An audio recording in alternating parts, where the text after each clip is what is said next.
on the actual call is not that many, but the people who also subsequently benefit from this talk will be many, many people. So I just let you know in advance.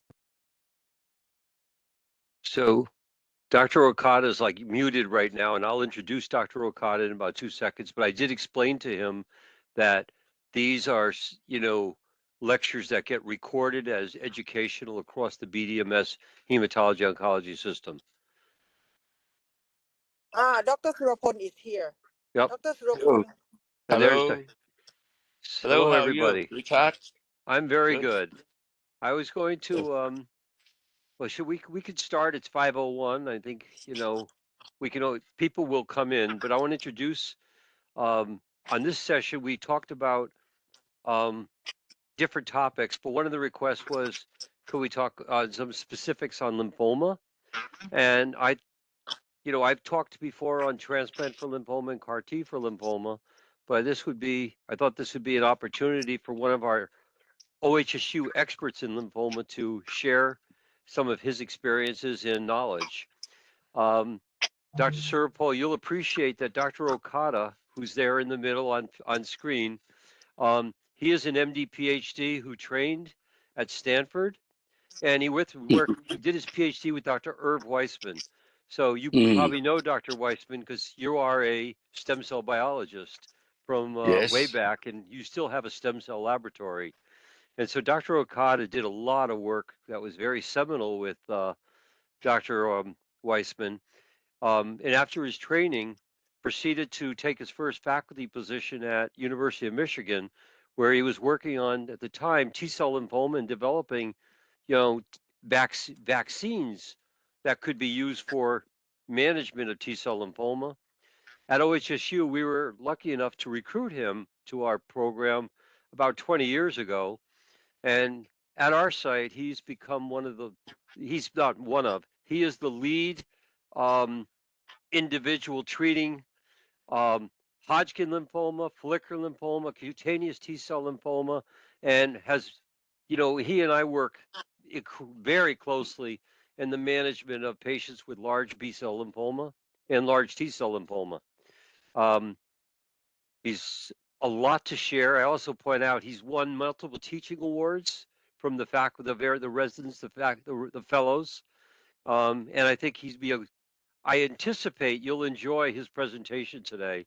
And I was very lucky when he agreed to say that he would take the time out to share his thoughts and some of his teaching with your team. So with that, I'll introduce Dr. Okada. Thank you. You're muted there, Craig. Sorry about that. Thank you, Richard, for that introduction. I appreciate all the thoughts. Basically, when I fail with my attempts, then I turn them over to Richard to save all these lymphoma patients with his CAR T and transplants and things like that. Richard asked me to speak mostly on mantle cell lymphoma, so I thought I'd focus a little bit on that. Partly because, as you know, lymphoma is a pretty broad category, and if you try to tackle the whole of lymphoma, you start losing some of what I think makes the treatment of lymphoma interesting, some of the nuanced things. Let me go ahead and share my screen.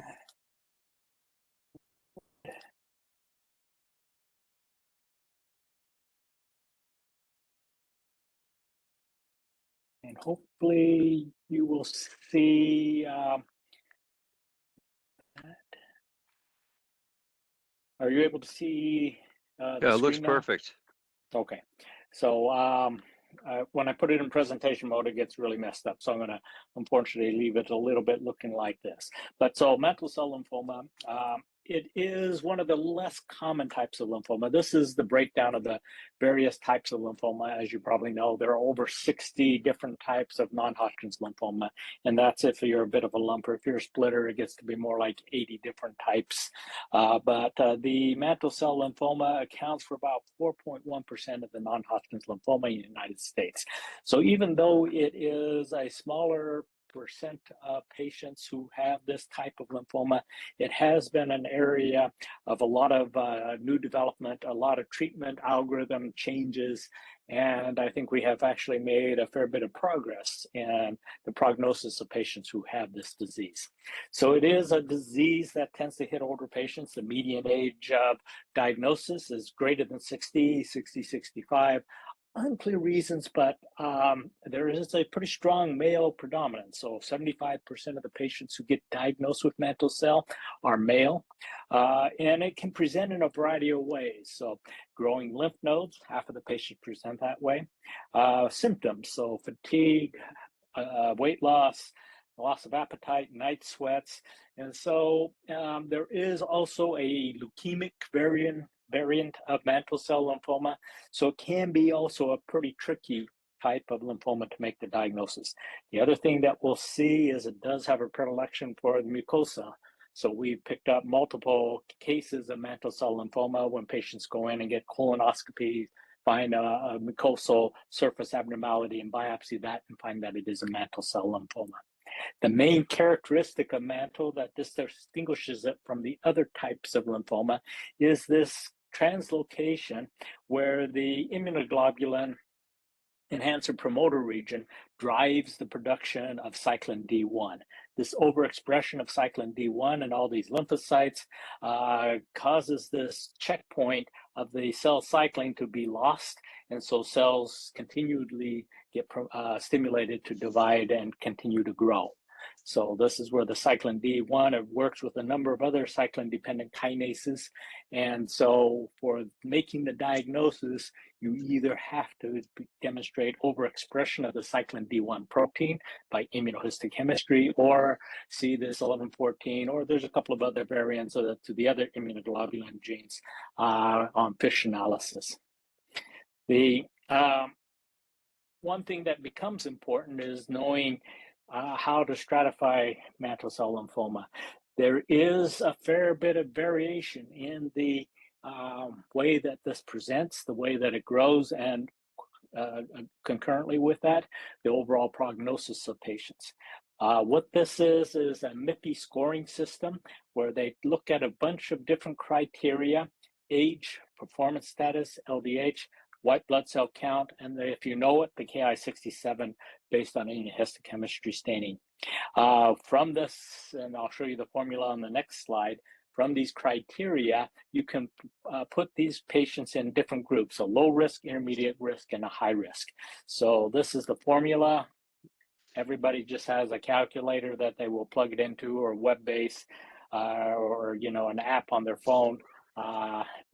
It's not an easy calculation to make, but from this, you can see from the MIPI score, you can get these patients who actually do pretty well versus those who are intermediate risk and those who are high risk.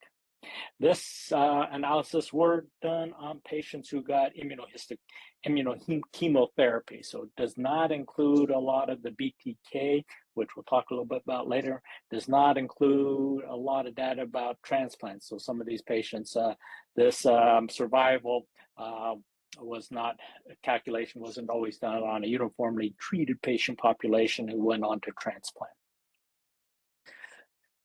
As I mentioned, there is a bit of variation in this disease. Indolent mantle cell is known to be seen. It accounts for about 10% of all patients who have mantle cell lymphoma. Commonly present either like a leukemic CLL-like disease, where they do a blood count, they see that the lymphocytes are increased, they'll do flow cytometry, they'll see CD5 expression, and this is where we've been burned before. It gets diagnosed with CLL, but then somebody is good enough to do a FISH analysis and say, nope, there's a cyclin D1 rearrangement, and this is not CLL, but this is actually a leukemic mantle cell lymphoma. We've had several patients come to our clinic who've been misdiagnosed with the CLL. Again, they can present with GI or blood or bone marrow only. In other words, not having a lot of adenopathy, tend to be low tumor burden. And one of the key features is when you look at the Ki-67, it oftentimes is very low. So This is, so when we talk in general about mantle cell lymphoma, we're not talking about this particular variant, but recognize there is about 10% of mantle cell lymphoma do behave differently than the more aggressive types of lymphoma. And we manage them accordingly a little bit differently, more conservatively, a little bit more like we do for the indolent follicular lymphoma type of treatments. This is NCCN guidelines about how to manage these treatments. So early stage, stage 1, contiguous stage 2. We treat these with sort of a curative intent. So we extrapolate from the indolent, the follicular lymphoma algorithm. And so they get involved site radiation, or they get involved site radiation plus a less aggressive kind of induction. So that's where it varies from the follicular lymphoma. We do sometimes include a less aggressive induction regimen, and I'll show you those regimens.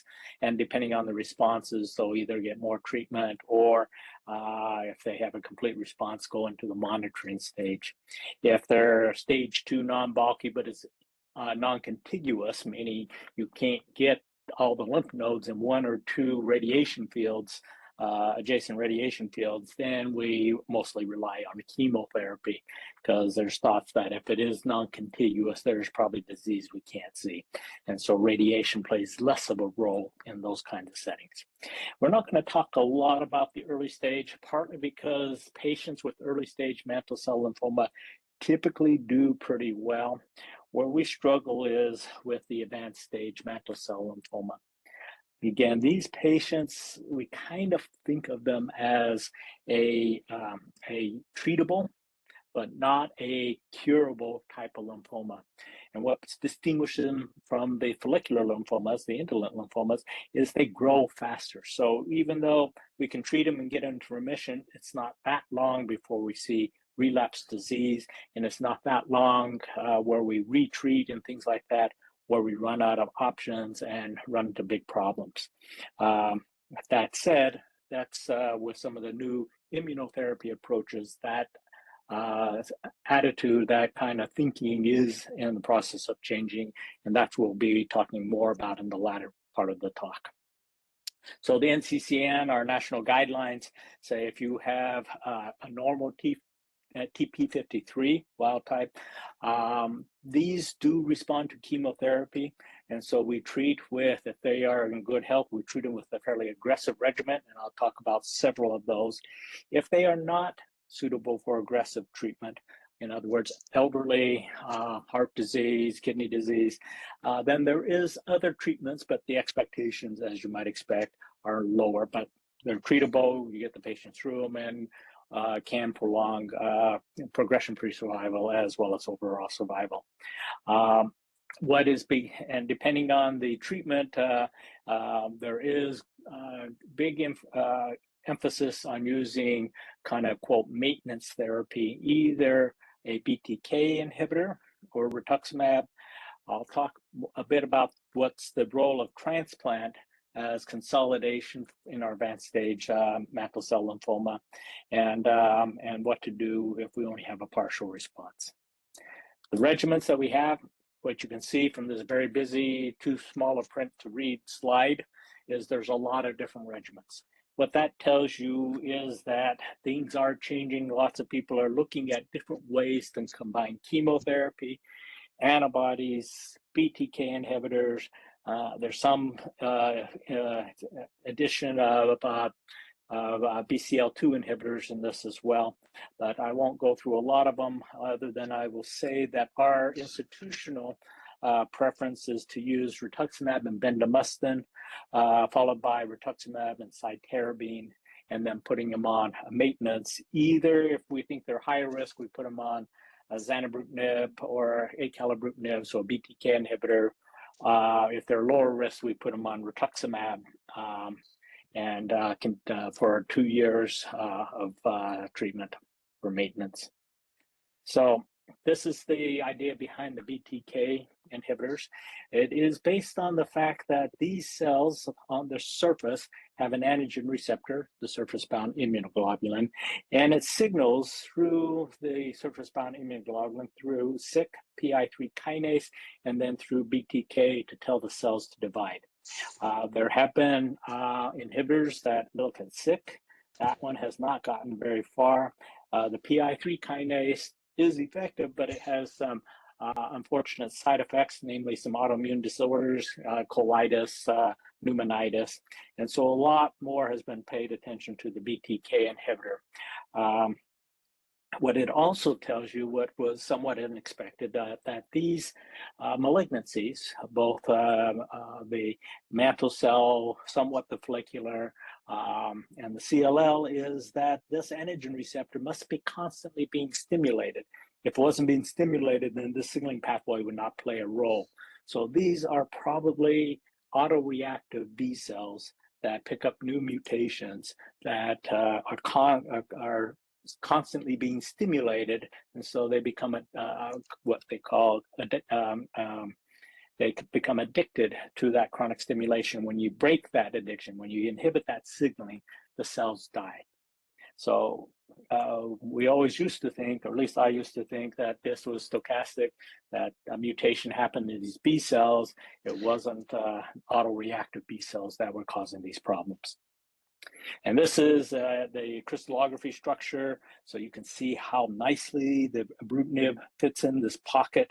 It binds covalently to the cysteine at amino acid 481 and inhibits the activity of the BTK. We have gotten better BTK inhibitors, meaning more specifically binds to this binding site and less other kinases. And the biggest change is the non-covalent BTK inhibitor, pirtobrutinib, which binds actually at a different site than these other BTK inhibitors. So, and this is kind of what we see, is that with the ibrutinib, you can see that in recurrent refractory single agent treatment, you have pretty good responses, but it's unclear how durable these responses are. Acalabrutinib seems to do better.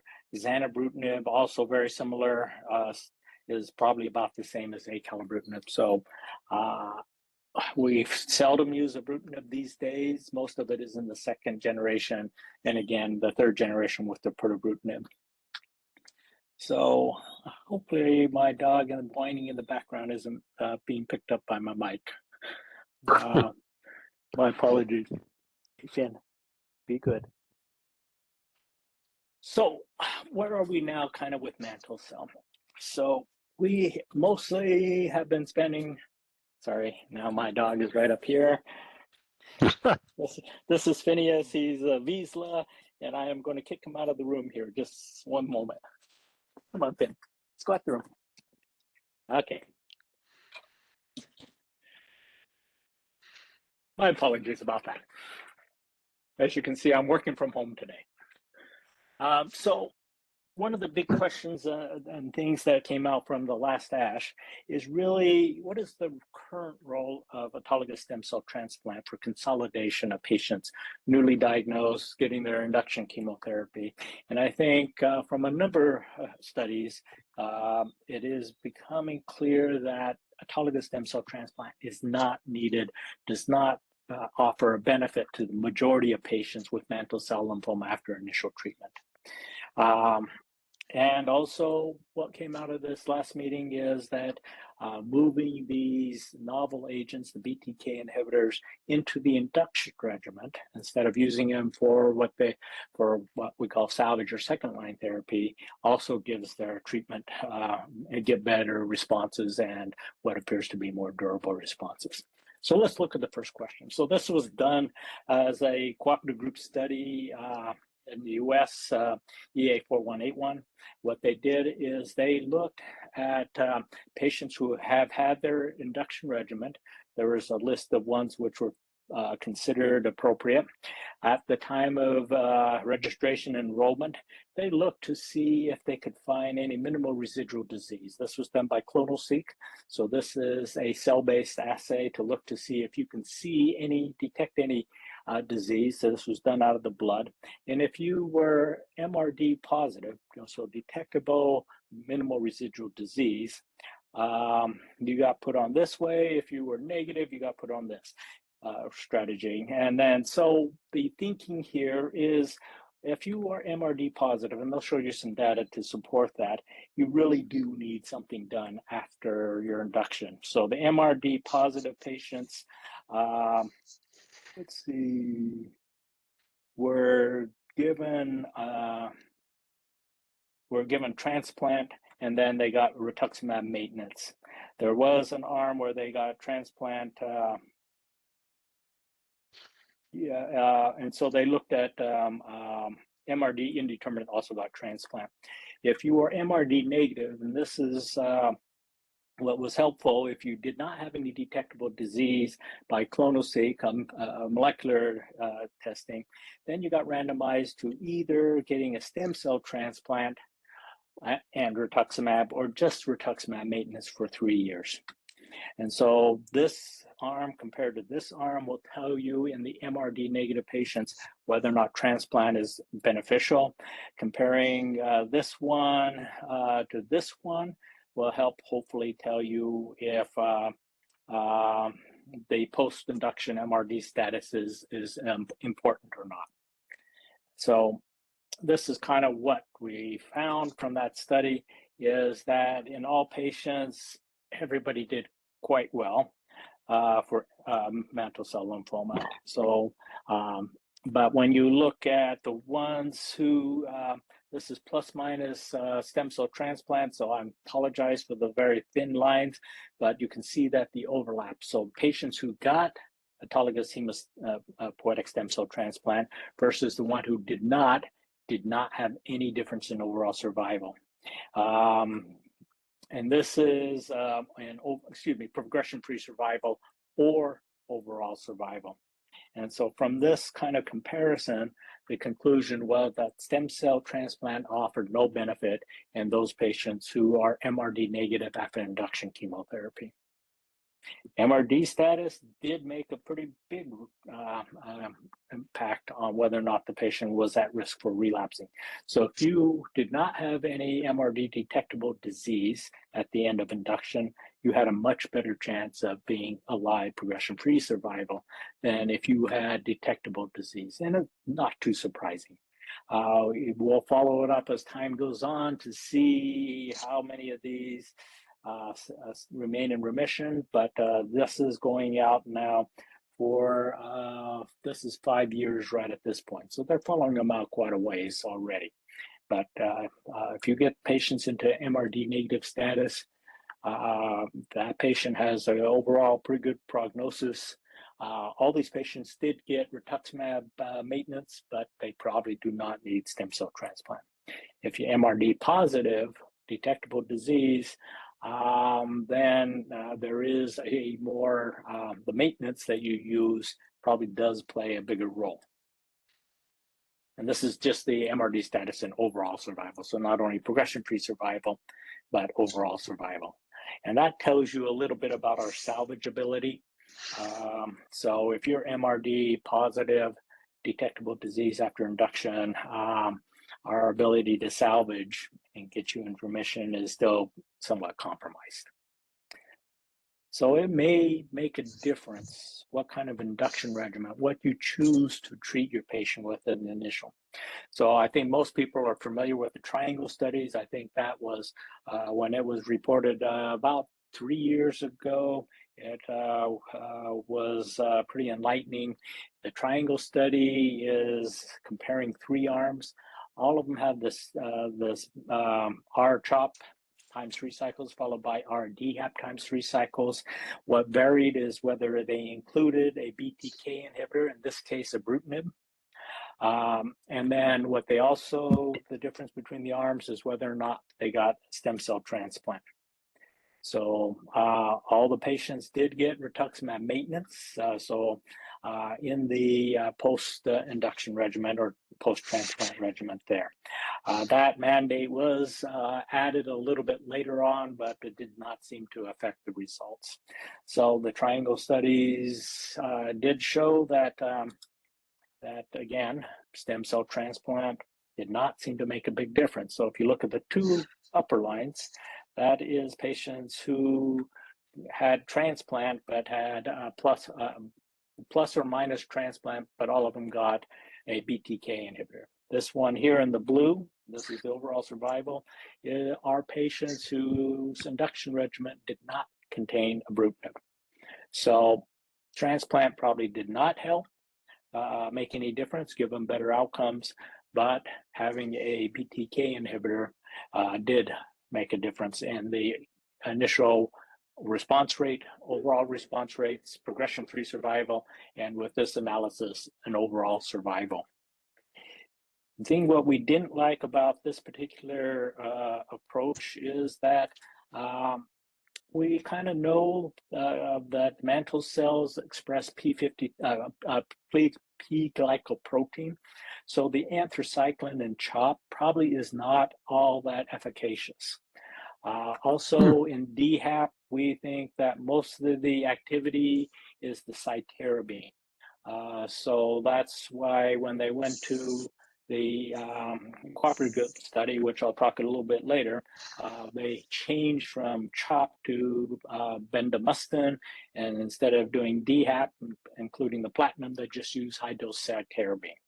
And that is actually, again, what our bias is, whether we can extrapolate some of the same conclusions based on this chemotherapy background to what is the preferred background in the United States is yet to be seen, but there are studies ongoing now to look at that. This is breaking that out a little bit better. So this is transplant plus ibrutinib versus just transplant.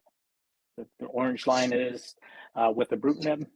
This is transplant versus ibrutinib, and you can see that in this case, the ibrutinib did better if they got it compared to those who got transplant. And this is ibrutinib versus transplant plus ibrutinib versus just ibrutinib, and you can see it overlaps. So another way to show you that transplant in this patient population with this induction regimen did not offer benefit. They did not do MRD status on these patients, so these were all comers on that regard. They did a subset analysis, and there's all the critiques about subset analysis. What they did find that there may be a benefit for stem cell transplant in those patients who have high risk. The two things that they found that may be a difference is the Ki-67. If you had a high Ki-67, that difference between getting transplant and no transplant, there was a separation of the curves. That separation, partly because the numbers, was not statistically significant. Similarly, if you had a blastoid variant, so instead of the cells being these small mature cells, but they look a lot more like the blasts that we see, there may be a benefit in those patients to get a stem cell transplant. Again, statistically, it looked favorable, but you can see the R-squared value did not meet significance there. So.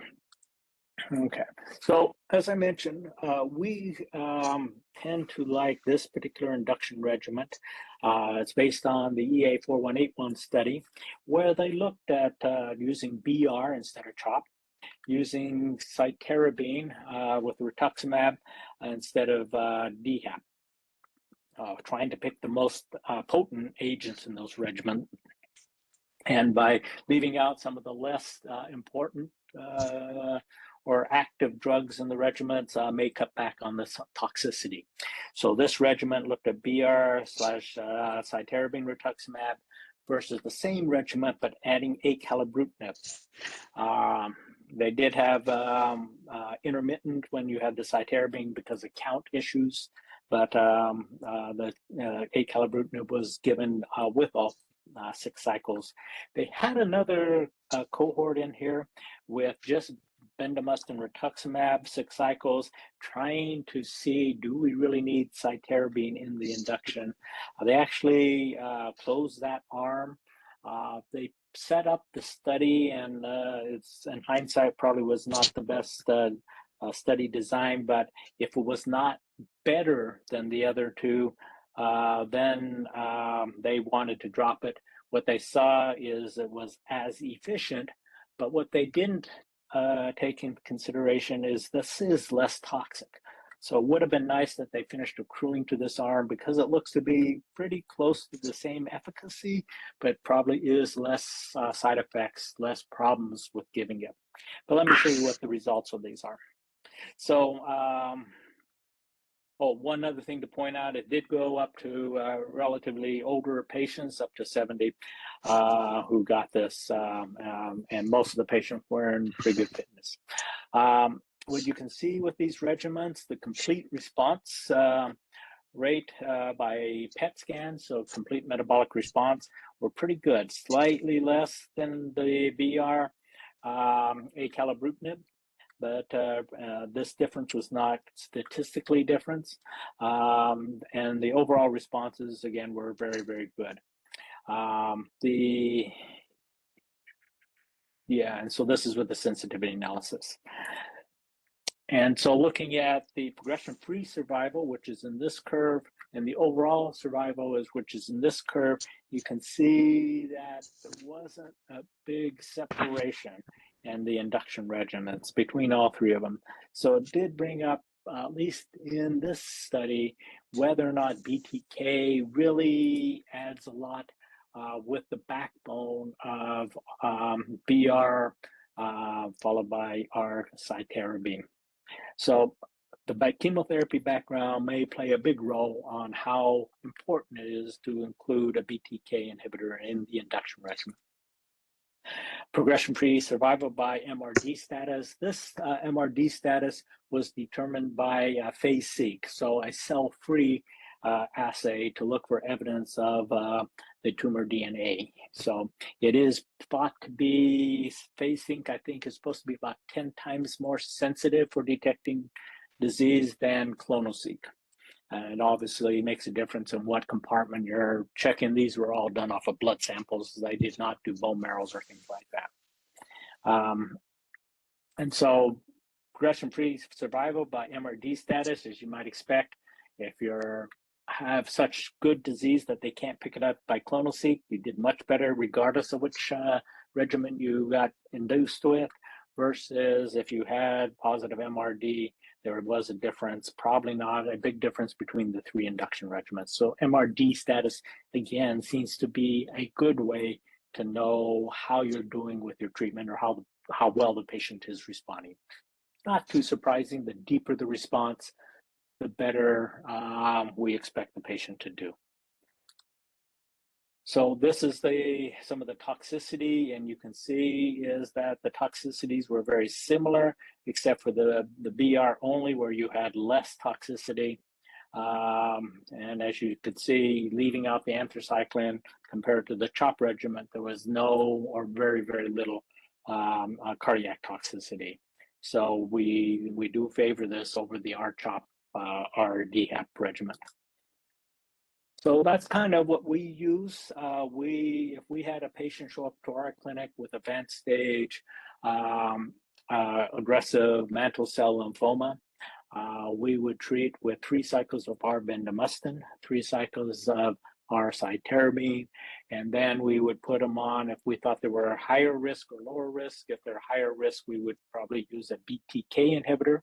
If they're a little bit lower risk, or if they're concerned about using a BTK inhibitor, we put them on 2 years of rituximab maintenance. Where we run into problems, so I think as time goes on, moving some of these other things to the upfront setting, you'll start seeing the BTK inhibitors are already moving up. The use of venetoclax has been introduced to the upfront setting. Those studies are ongoing. And so we'll see further improvement in the regimens as time goes on. What we struggle with is the recurrent relapse mantle cell lymphoma. This is old data, 2019, where we didn't have a lot of other treatments other than chemoimmunotherapy. Transplant is just big chemotherapy. And what you can see with the first line of therapy, this is the overall survival. If you have relapsed disease, and almost all of them do relapse, you treat them again, you don't get as good a responses, and they don't do as well, to where treatment really becomes ineffective, and the relapses and survival goes down significantly. So at least with chemoimmunotherapy, we don't think we really have, quote, a curative type of treatment. So recurrent, relapse, multiple, we run into problems. So one of the biggest changes in this area has been the development of these bispecific antibodies. It's not new antibodies. There are 4 of them, 3 of them FDA approved in the United States, the 4th one approved otherwise. So I won't go into the details of what these are, but the one that seems to, that has been used and shown good efficacy is glofitamab. It's a funny bispecific. It sees CD19, CD20 and CD3. What is unusual, it has 2 CD20 binding sites. So it's actually got 3 binding sites, 1 for CD3 and 2 for CD20. The other thing that makes it different from the other 2, mosunetuzumab and epcoritamab, is they, to help reduce some of the some of the cytokine release syndrome that is seen with initial dosing, is they pre-saturate all the CD20 binding sites with either a gram of obinutuzumab, Gazyva, or 2 grams of obinutuzumab. So this study was partly also to look to see how much we can mitigate CRS in the initial treatment of patients with glofitamab. It's the only time they get obinutuzumab, and because you don't want to always be blocking the sites. There's probably some anti-tumor activity with the anti-CD20 antibody as well. And what they saw here was a pretty good response rate. So giving 1 versus 2 grams, you got a little bit better overall response here. Most of them are complete responses. And those responses can be seen even in those patients who have had prior BTK inhibitors. So overall, good responses with a lot of good complete responses. These were all metabolic complete responses by PET scan. So, and this is a picture of the duration of response. So this is, I think, with a median follow-up of somewhere around 4 years. But no, it can't be, I think more like 3 years, but you can see the responses can be fairly long lasting. The median duration was about 1.5 years. What is intriguing is this, whether these guys, there aren't that many, but you can see the little hashtags. That there are some patients who are starting to get out there a decent amount of time without any evidence of relapse. So we may have to start thinking that maybe there's some patients we may actually be able to get the disease to go away and maybe stay away. Could one question for you on that? Yeah. Is this from the end of treatment of glofitamab, they say, or are these patients relapsing on glofitamab? I believe this is patients at the end of treatment. So only this is if you got a complete response. Gotcha. Thanks. If you had a partial response at the end of treatment, it's much more like this. I mean, you know, and again, not surprising if you got detectable disease, your depth of response isn't as good, and very unlikely to have a durable response. So the other big one, and I kind of assumed that Richard's already talked to you about this, so I didn't put a lot of slides in, but is the use of CAR-T. This is the data from the KITE product. Looking at the overall response rate, even better. So 93% of the patients had a response, with the majority of those being complete responses, this time on the top. A couple have stable disease, only 3% had actually progression of their mantle cell lymphoma after treatment with KITE. These are patients, the majority of these patients were reasonably heavily treated. So this isn't when your typical, you know, just early failed after induction. Many of these had multiple lines of therapy. And the duration of response here, again, looks pretty good. You do have some relapses. They had not at this analysis met the median duration of response. And again, you have this tail over here. It makes you wonder, are these patients possibly cured of their disease, including some patients who are getting, 2 years here plus. So it's intriguing. So, and then this is the progression-free survival you can see here, and obviously the overall survival. So, so it looks certainly active.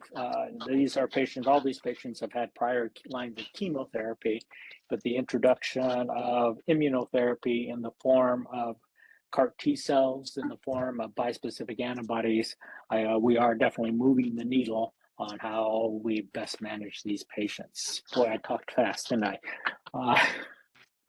So that's basically all I had. Where the direction I think the clinical research is going is, again, moving these things earlier on. So we showed you data that a BTK inhibitor in maintenance after induction chemotherapy adds benefits.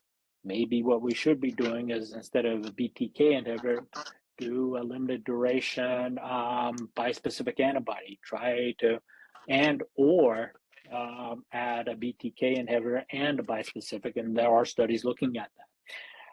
The other one is looking at the CAR T cells and adding a BTK inhibitor to that, both for its anti-tumor activity, but there are some thoughts that BTK inhibition may keep the T cells from becoming anergic, becoming senescent. So increase the efficacy of the BTK, as well as attack the tumor cells by inhibiting the signaling pathway.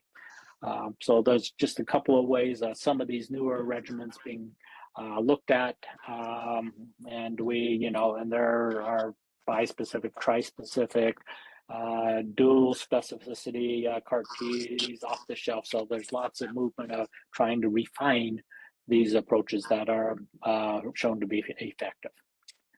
I'm going to stop sharing my screen and just let anybody ask any questions about this. I'm happy to share whatever I know. Thank you very much. Dr. Suroponka, any question for Yes. Dr. Okada? Thank you very much, Dr. Okada. I very much enjoy your talk. So I have some questions. So with your talk, I think the MRD is now becoming very important, right? And number two is the use of the BTK inhibitor can improve the overall survival and event-free survival. Okay, my question is that number one, would you please again say about the indication for auto transplant? And number two, whether it's possible to use the BTK inhibitor for maintenance in those with MRD positive. So let me kind of answer. Richard can certainly refine the answer. There are very few patients we do auto transplants in the relapse recurrence setting, or even as consolidation from the induction. Again, the studies suggest maybe if they're very high risk and they get into a good response, there would be a consideration. But if the induction with immunochemotherapy doesn't get them, then again, autologous stem cell transplant is just more chemotherapy. Richard, what patients would you think would benefit from an auto transplant? Well, how my current approach to autologous transplant is going to be at these days, it's relatively minimal. Autologous transplant works best as upfront as a CR1. Once you get beyond, relapse disease, I'm going to think about right now, I will think about CAR T therapy, bispecific antibody, or allogeneic transplant. I think autologous transplant, when you're beyond CR1, has very little efficacy in mantle cell, at least in our experience and what I've seen in the literature. in upfront disease, go into we were part of that BMT CTN trial or the ECOG trial that asked the question about, should we still be doing it? And now in the American trial, it included patients who did not get BTK inhibitors up front. So if someone was treated with bendamustine Rituxan, or if they were treated with, a chemotherapy variant and never saw a BTK inhibitor, and then at the end of 6 cycles, if I saw that they were I couldn't prove that they were MRD negative. Based on that trial, I would still think autologous transplant has a role with rituximab maintenance. If, on the other hand, the person managing that patient was more in the modern era, and they had gotten BTK inhibitor as part of their treatment, I would probably, again, I would say they were still positive after BTK inhibitor. Well, they could get an autologous transplant, but now we also know that the definition of a CAR eligible patient is someone who's failed chemo, immunotherapy, and a BTK inhibitor.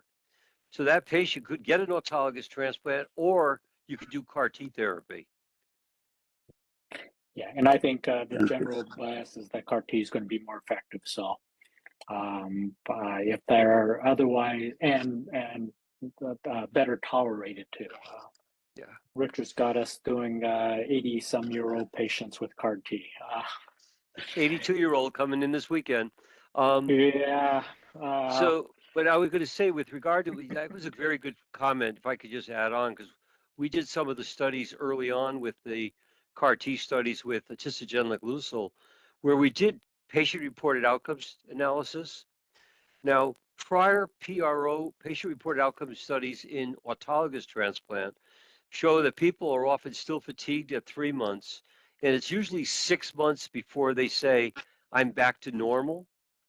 And as opposed to CAR T, that usually at the end of 1 month, people are still fatigued. By 2 months, they say they're back to normal. And so that ability to get back to work, get back to fully functioning, performance status takes place earlier with CAR T therapy.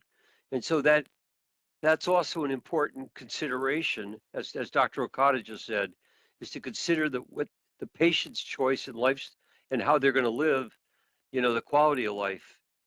Of course, now we're balancing the quality of life against the cost of the product, because the cost of the product is more expensive than an autologous transplant. At least now. Maybe now. when other products start, especially off-the-shelf products start, maybe start impacting things that may change. So we don't have to make a custom product. Right. One would hope that they will. It'll be less expensive.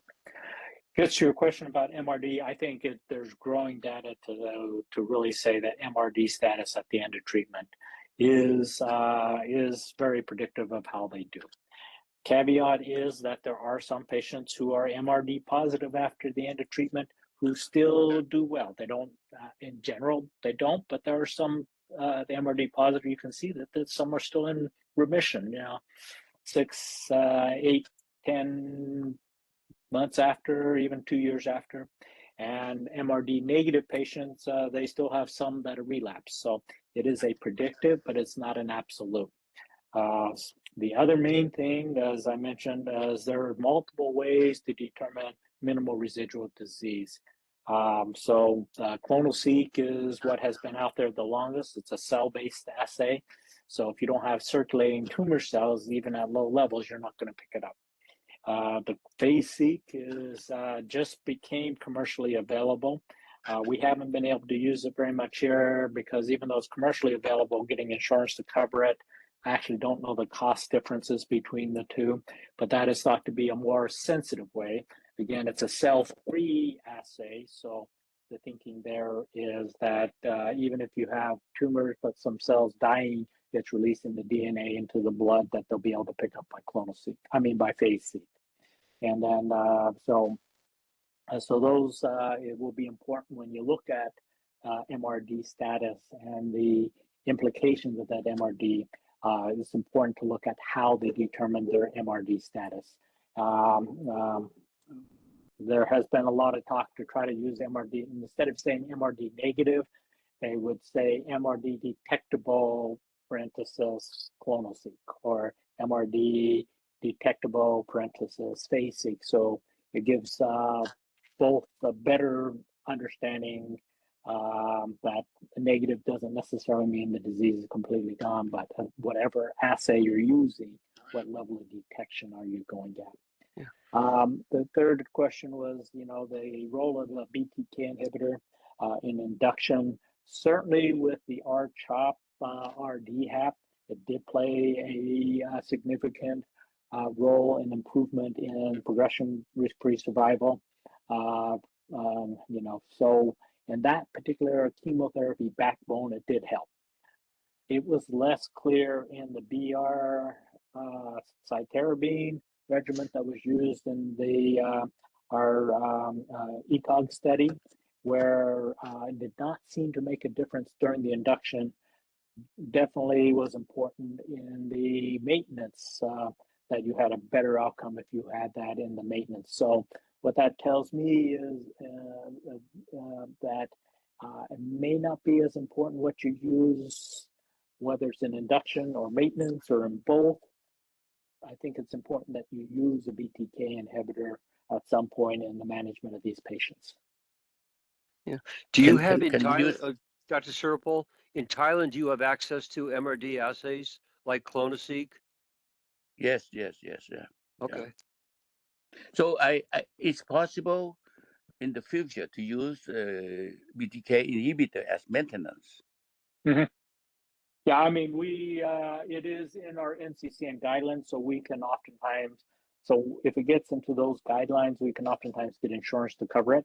So for our patients, we usually do not have a problem getting a BTK inhibitor for maintenance if they're, quote, high risk. But they are not cheap medicines. No. They are like a 50,000 a year drug, maybe even more than that, 70,000. At least U.S. costs. I know you have a very probably more sane medical management system there. Dr. Okada, can I ask about the maintenance treatment for T-cell lymphoma? Can you discuss a little bit on that? So for T-cell lymphomas, we struggle. We don't have a good antibody that will, two things. We don't have a specific T-cell antibody, and people don't do well without T-cells. Unlike the B-cells, you rituximab, you wipe out their antibodies, they don't have any B-cells in the blood for years, and they have a little bit higher risk of infection, but they overall do well. You can't wipe out the T cells, so you can't use something in general that's going to wipe out all the T cells. If you're lucky, the disease expresses CD30, you can use brentuximab maintenance, and there has been good data to show that that can improve progression-free survival. Probably does extend overall survival, but that difference is less. The usual problems when you use it in maintenance, the schedule is actually pretty close to the usual. So 1 infusion every 3 weeks, 16 infusions, so 1 year of maintenance, and neuropathy can be an issue with that. Short of that, we don't have any great drugs that are useful for maintenance. That's why we rely on Dr. Mazier for T-cell lymphoma.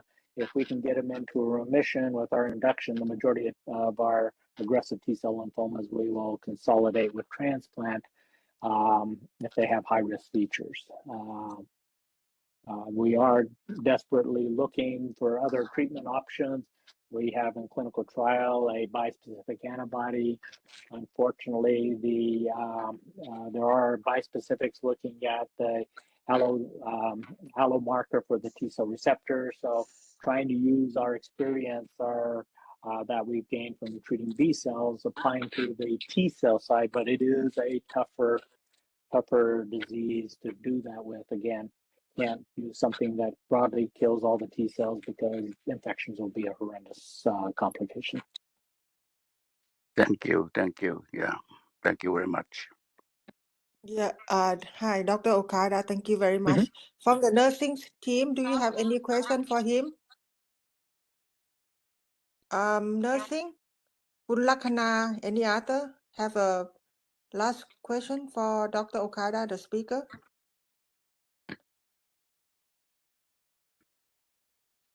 No more question. Thank you very, very much. I always learn attending OHSU, even though I'm the rehab doctor. Thank you. You're very welcome, and I appreciate the invitation to speak to you all. And if there are anything that comes up later on, just let us know. Well, Richard knows how to get a hold of me, and I know you know how to get a hold of Richard. So just let us Yes. know if we can help. And I want to thank you for taking the time to share with this. Like I said, I know that you would be able to deliver, a teaching program that would bring them the state of the art of mantle cell lymphoma management. You did that, and I thank you. And I think you could be assured that this is going to be used to train a lot of other people across, the BDMS health system. So thanks on behalf of this team. You're very Thank Thank you, you. Prof. Yes. Take Thank care. you, Prof. Okada. Thank you, Prof. Richard. All And right. see you next month. Thank you. All right. We'll See talk you. next Bye. month. Have a nice weekend. Bye. Bye now. Bye-bye. And I'll be